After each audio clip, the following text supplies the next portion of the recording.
Pero tandaan po natin, ang science talaga ay isa sa mga paraan para umunlad ang ating bansa. Kaya, eto maganda. Project Leader and Innovator galing po sa University of Santo Tomas, si Ginoong Anthony James Bautista. Magandang hapon, Anthony. Hi sir, good afternoon. Po. Ayan, nasa Zoom na siya. Hello, Anthony. Hello, magandang hapon po. Hi, sir. Ayan, opo. Magandang hapon po and welcome sa Connect Ka Dyan. It's good to be here po. Maraming salamat po sa invitation po ninyo. Opo. Naku, si Sir Anthony ang nakagawa. Ikaw ba ang pinaka-project leader, di ba? Oo, nitong robot na tumutulong sa mga gawain sa ospital. Ang pangalan niya ay Lisa, tama ba? Sir Anthony, kailan at paano mo ito nagawa ng iyong grupo? Ang LISA robot po ay isang acronym ang ibig sabihin po ay Logistic Indoor Service Assistant Robot. Nag-originate po ito during the peak of pandemic wherein yung mga healthcare workers natin ay nakaka-experience ng mga accidental cross-contamination ng COVID-19 virus. So, naisip ng grupo namin na gumawa ng isang simpleng robot. During that time, ano pa lang po siya, remote-controlled robot para mag-deliver ng mga small items like medicine, mga food packs sa mga COVID ward. At ngayon naman po, sa tulong ng Department of Science and Technology, particularly po sa Philippine Council for Health, Research and Development or DOST-PCHRD, ay nag-evolve po yung project na nilagyan po namin ng mga mas advanced na technology, advanced na sensor para mas maging effective po siya sa mga applications po ngayon. So ngayon itong Lisa, Sir Anthony, ilang ospital na ang meron ito? Sa ngayon po ay, nung panahon po ng COVID, year 2020, marami po kaming binigyan ng mga sample ng robot po na ito para mag-deliver ng mga small items and food packs sa mga COVID ward. Ngayon po, nasa testing stage po siya at UST Hospital po ang aming pilot hospital po. So, nandun sila sa UST Hospital pa lamang. Pero sabi mo kanina, meron na kayong bagong version. Ano ang difference ng bagong version dun sa original version ni Lisa? Ang bagong version po ngayon na dinideploy namin sa UST Hospital ay gumagamit po kami ng LiDAR sensor or yung tinatawag nating distance sensor. Ang ginagawa po nito ay kinukuha niya gumagawa siya ng mapa or map ng facility ng hospital. Pag nakagawa na po siya ng mapa, isi-save niya po ito sa memory niya, sa kanyang computer. May maliit pong computer ang Lisa robot at magagamit niya po itong mapa na na-generate niya para makapag-navigate siya sa hospital. At pag may mga obstacles or may mga biglang tao na na-detect siya sa harapan niya, either hihinto yung robot or pupunta siya sa mas magandang lugar or mas magandang daan papunta doon sa objective niyang puntahan. So ano yung kwento, ano yung nag-motivate po sa inyong grupo? Bakit specifically para makatulong sa iba't ibang gawain sa ospital yung magiging function ni Lisa Robot? Ang motivation po namin is yung mga repetitive task na ginagawa ng ating mga healthcare workers. Yung mga task tulad ng paglipat ng mga documents from one nursing station to another nursing station, paglipat ng mga samples from one location or one ward to another, yun po yung mga basic task na pwede namang robot ang gumawa. Hindi naman siya ganun ka-critical gawin. So naisip namin na baka pwedeng robot na para mabawasan yung hirap o yung mga repetitive task na ginagawa ng ating healthcare workers at para instead na yun ang gawin nila, ay makapag-focus sila doon sa serbisyo sa ating mga pasyente po. So ano naging timeline ito ng pagbuo kay Project Lisa? Mula sa pag-brainstorm niyo hanggang sa fully na execute niyo sa sir. Gaano katagal? At ilan sila sa grupo? Ang katagal po nito, ang project duration po namin ay 2 years. Nag-start po kami ng R&D year 2021 ata. With the help of DOST-PCHRD. Pagkatapos po last year ay nabigyan ulit kami ng funding para mas ma-develop pa namin yung robot para maging market ready ito. Ito pa rin ay supported ng DOST PCHRD under their techie program. So ang R&D hanggang sa market-ready version ng robot namin ay umabot po ng 3 years. Opo. Matagal Sir, din. opo sir, nabanggit nyo na malaki yung naging tulong at papel nitong DOST PCHRD. Ano po ba yung specifically na naitulong po nila sa inyong grupo para maisakatuparan si Lisa Robot? Aside sa funding. Opo. Marami pong, aside from funding, marami pong na itulong sa amin ng DOST PCHRD, lalong-lalo na nung nagde-develop kami ng market-ready version nito, yung ipakilala kami sa mga hospitals, sa mga possible investors, yun po yung mga napakalaking tulong po ng naibigay sa amin ng DOST PCHRD. Kaya nga po itong upcoming version namin, itong susunod na taon, ay talagang ang objective namin ay ma-deploy na talaga through a commercial version itong Lisa Robot wherein magiging sustainable na siya through a business model. So meron ka na mga investors, Sir Anthony? Ito po ay sa next year po namin gagawin. Ang meron po kaming sa ngayon ay ang aming UST hospital na ready to purchase a unit at to deploy units sa iba't ibang areas ng hospital namin sa UST. Siguro no, isang araw bukod sa mga iba pang task niya na ngayon, baka isang araw yan na rin na magde-deliver ng pagkain dun sa mga pasyente. May ganun ba kayong sa isip, sa hinaharap, Sir Anthony? Opo, exactly po. Marami po kaming iniisip na pwedeng pag-applyan itong technology na ito. Aside from hospitals, pwede rin po siya sa airport, sa warehouse, sa mga hotels, sa mga restaurants, at marami pa pong iba. Pero since sa hospital kami nag-umpisa, isa po sa gusto naming mabigyan ng serbisyo talaga ay yung not only in UST hospital but all other hospitals po sa Pilipinas po. Apo. Kasi po itong dinevelop namin ay ginawa naming affordable and easy to maintain. So bali sir, ngayon ano na lang yung kumbaga parang fina-fine-tune niyo para makalabas na rin ng UST hospital si Lisa at magamit na rin sa iba pang mga major facilities? Ang pina-fine-tune lang namin po ay kinukuha po namin yung specific needs ng hospital. Kasi po yung nakikita nyo sa picture ay para sa pag-deliver ng mga samples and documents.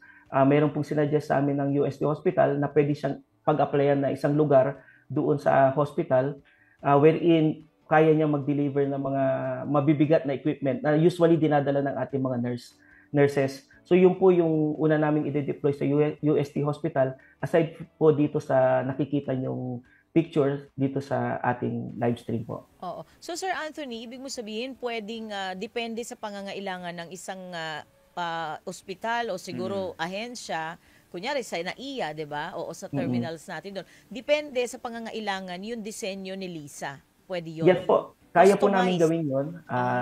Depende sa pangangailangan po. Tama po kayo, ma'am. Apo. At tapos sir, nakalagay dito na si Lisa, pwede siyang ma-monitor through a mobile app.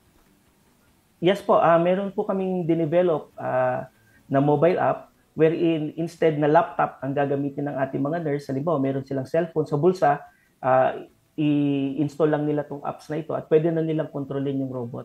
So hindi na siya ganun ka stationary. So kung halimbawa yung nurse ay nasa isang ward, tatawagin niya yung robot, pwede niyang i-control ito sa kanyang mobile device.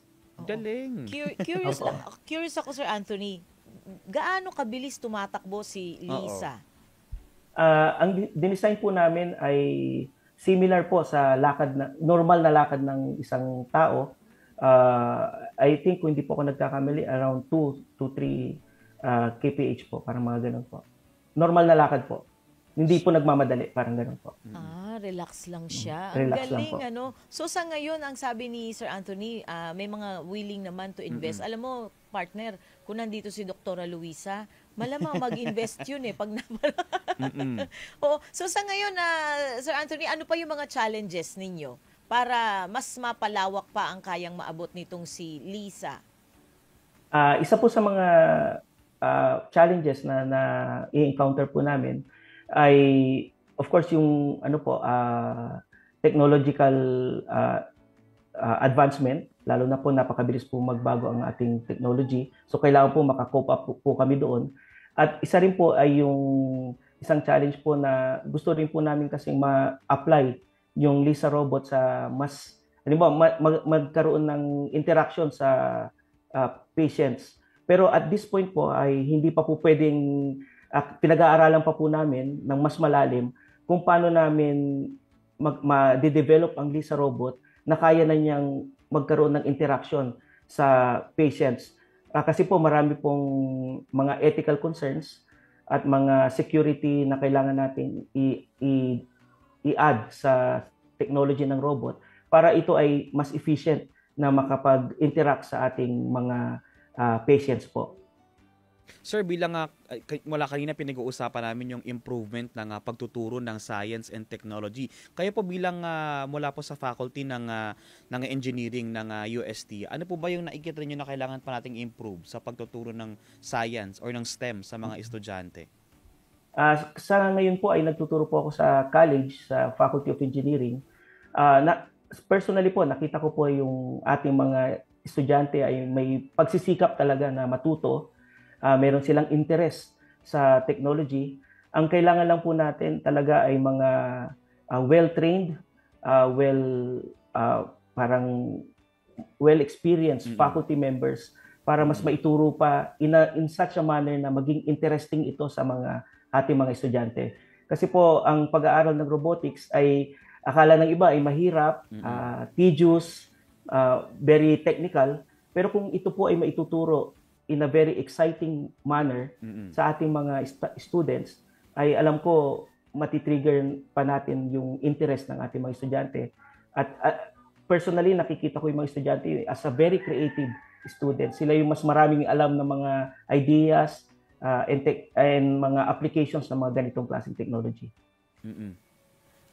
Sir Anthony, balikan ko lang yung robot. Kasi di ba, ito ba yung unang robot sa Pilipinas na na-develop? Sa tingin ko hindi naman po, ma'am. Marami na rin po tayong mga inventors na gumagawa ng iba't ibang klase ng robot. Isa lang po kami doon sa mga gumagawa ng mga ganitong robot. Okay. So kung sa international, kaya ba ni Lisa makipagsabayan sa tingin mo? Sa tingin ko po, kaya naman po, hindi lang ng grupo namin, but of course ng mga Pilipino na makipagsabayan sa mga inventions ng ibang bansa.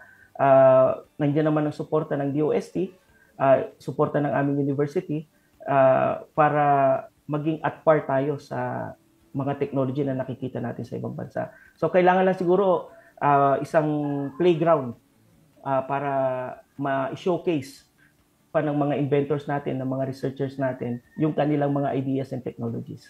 Kayo po bilang isang inventor, ano po ang inyong nais? Meron ba kayong gustong hilingin sa DOST o sa gobyerno natin in general para po mas masuportahan pa kayo bilang mga yung mga invention ninyo, hindi lamang po kayo, kundi yung iba pang mga inventor na mga Pilipino?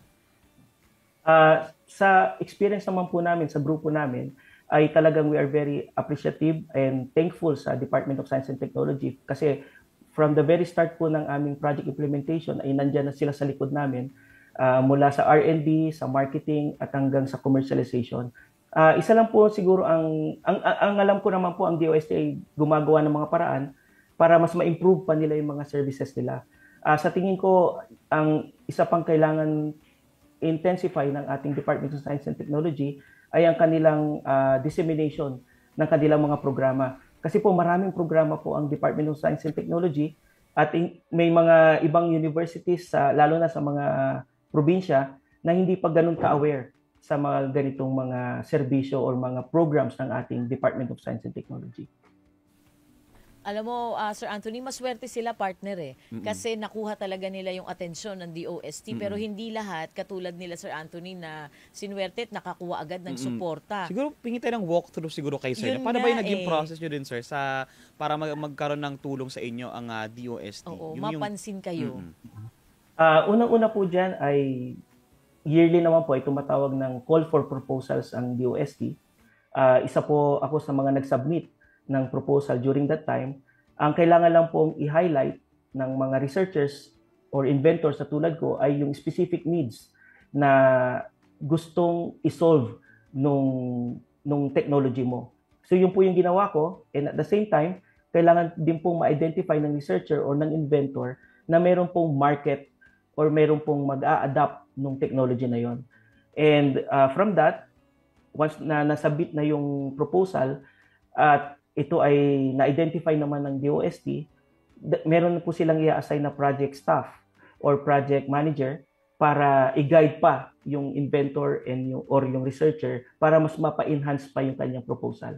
So yun po yung mga pinaka-basic step po. So meron din palang meron din collaborative process aside from kung magkano man yung fund na binibigay. Yes meron po. kumbagang parang technical guidance from the DOST themselves. Yes po, opo. Para matiyak siguro na hindi masasayang din yung suporta ng DOST. So dito wala kayong, kumbaga wala na kayong nilabas masyado na pera na personal from your pocket, Sir Anthony, para mabuo itong si Lisa mula nung kayo ay binigyan ng suporta ng DOST.